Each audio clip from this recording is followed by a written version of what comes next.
કેન્દ્રીય ગૃહમંત્રી અમિત શાહ ગુજરાતની મુલાકાતે છે। બિહારમાં નીતિશ કુમારની સરકારની શપથવિધિમાં હાજરી આપી સીધા તેઓ ભાવનગર પહોંચ્યા અને ભાવનગરમાં ભાજપ જિલ્લા કાર્યાલય કમલમનું ઉદ્ઘાટન કર્યું। જાહેર સભા સંબોધતા કહ્યું કે દેશના નિર્માણમાં ભાવનગરનું આગવું મહત્વ છે।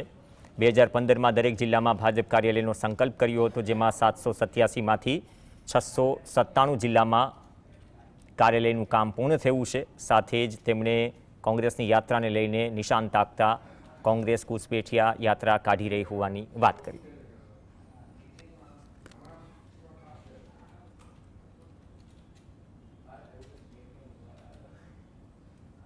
આજે બિહાર સરકારની શપથવિધિ અને બિહારની ચૂંટણી મુદ્દાઓ પર લડાઈ थी।